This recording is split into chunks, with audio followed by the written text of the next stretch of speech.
यष्ट्यांच्या मागे चेंडू इथे पडलाय त्याची पडताळणी केली आणि योग्य निर्णय अक्षय निर्मल सरांनी इथे कळवलं. इट्स अ वाईट बॉल. अवांतर धावसंख्येत 1 ने वाढ. धावसंख्या 45. पुढचा चेंडू पुन्हा एकदा वेगवान चेंडू ऑन साइडला खेळण्याचा प्रयत्न. मिड विकेट मधून क्षेत्ररक्षक आले. धाव घेण्याचा प्रयत्न आणि 2 धावा अगदी वेगात पूर्ण केल्या जात आहेत. काहीशी चुकीची फेकी झाली. दूरवरच्या एंडकडे इथे फेकी करण्यात आली आणि त्यामुळे या 2 धावा वेगवान पूर्ण करण्यात आला. 2 धावेने धावसंख्येमध्ये होणारी वाढ. धावसंख्या होते ती 47. 47. शेवटचे 4 चेंडू आणि 4 धावेंची गरज आहे. काय मॅच आज रंगली आहे. जर सामना बरोबरीत सुटला तर सुपर ओव्हर हा नियम या स्पर्धेदरम्यान लागू आहे. सामना बरोबरीत सुटल्यानंतर सुपर से उपरवाला मॅच आतापर्यंत 5 दिवसांमध्ये एकही सुपर ओव्हर झाली नाही. परंतु खेळाडूंना आणि प्रेक्षकांना देखील आतुरता असेल की कदाचित सुपर ओव्हर झाली तर फार मजा येईल. काटिकी टक्कर. इथे देखील चेंडू शरीरावरती आदळतोय. हलकासा अपील आहे परंतु 1 धाव तिथे लेगबाय स्वरूपाची आहे. आता धावा कशा पद्धतीने येणं हे ऑल इंडिया 40+ या संघाला देखील फार गरजेचं आहे. तर कुठल्याही पद्धतीने धावा रोखणं हे कराड संघाला देखील फार महत्वाचं आहे. 3 चेंडू आणि 3 धावा. आजच्या दिवसाची सुरुवात उशिरा का झाली त्याचं जिवंत उदाहरण मैदानामध्ये. कारण आज एकही संघ कमकुवत नाहीये.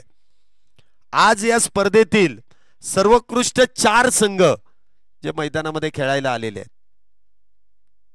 सर्व खेळाडूंनी गेले 5 दिवस या मैदानाचा या खेळपट्टीचा अंदाज घेतलाय. त्यामुळे प्रत्येकाला ठाऊक आहे आपल्याला कशा पद्धतीने खेळ करायचा आहे.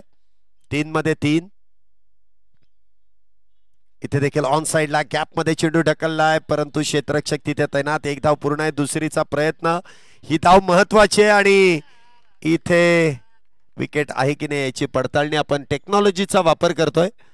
तिसऱ्या पंचांकडे हा निर्णय सोपवला जाईल आणि योग्य तो निर्णय मला वाटतं शुभम गाडे यांचं कौतुक त्यासाठी असेल की कुठल्याही प्रकारचा कुठल्याही संघावरती अन्याय होऊ नये यासाठी आपण अगदी बारकाईने टेक्नॉलॉजीचा वापर करतोय आणि तो निर्णय आपण तिसऱ्या पंचांच्या माध्यमातून इथे कळवला जाईल.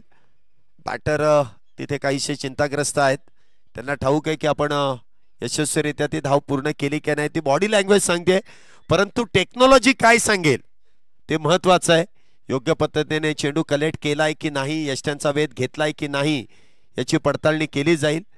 समित जोशी सर इथे टेक्नॉलॉजीचा वापर करतील.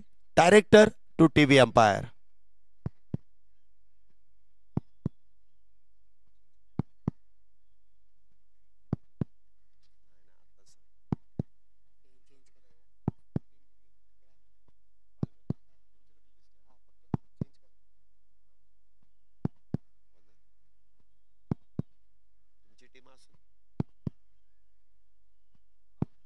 Yes, batter OUT out.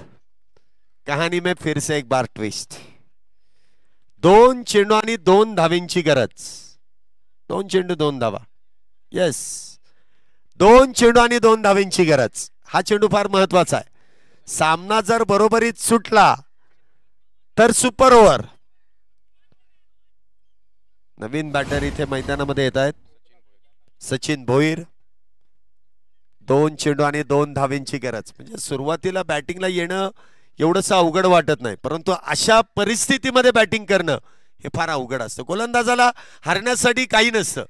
त्याला ठाऊक आहे 2 मध्ये 2 तर काय कसे होऊ शकतात तेवढं प्रेशर नसतं. परंतु बॅटरला फार प्रेशर असतं. जर चेंडू निर्धाव गेला तर 1 चेंडू मध्ये 2 धाव. कधी कधी आपण बघितलं या प्रेशर मध्ये बॅटिंग करणं भल्या भल्या बॅटरला जमत नाही. हा, एका चेंडू मध्ये 6 धावा भरपूर वेळा झाल्यात. 2 मध्ये 2. हा चेंडू इथे निर्धाव आहे की नाही. यस, निर्धाव. 1 चेंडू आणि 2 धावेंची गरज. क्या बात है. या स्पर्धेतील सुपर ओव्हर बघायला मिळते की काय. 1 चेंडू आणि 2 धावा. 50 धावेंपर्यंत मजल मारली होती. 51 धावा बनवायच्या होत्या परंतु त्या सहजासहजी बनवून देणार नाही असं कराड संघाने, अतुल दादा शिंदे प्रतिष्ठान कराड या संघाने देखील दाखवून दिलंय की आमच्याकडे देखील तो दमखम आहे गोलंदाज आहेत, आम्ही सहजासहजी या धावा बनवू देणार नाही. एक चेंडू आणि 2 धाब्यांची गरज. इथे देखील चेंडू निर्धाव आहे की नाही? Yes, match finish. 2 धावा इथे डिपेंड केल्यात. वाह, अप्रतिम. गोलंदाजांचं कौतुक करावं लागेल. रियान खान, अप्रतिम अशी गोलंदाजी.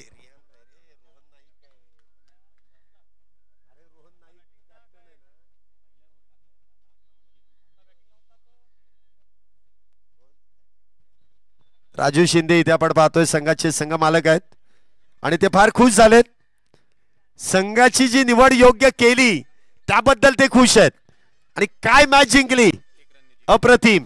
एका धावेने इथे विजय मिळवलाय. एक धाव किती महत्वाची असते ते आता कळलं असेल. दोन्ही टीमने एकमेकांशी हात मिळवणी करायची आहे.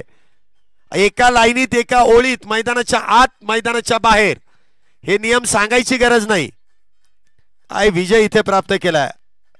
अतुलदादा शिंदे प्रतिष्ठान कराड या संघाने माननीय श्री राजाभाऊ शिंदे यांच्या मालकीच्या संघाने जो इथे विजय प्राप्त केलाय, विजेत्या संघाचं अभिनंदन.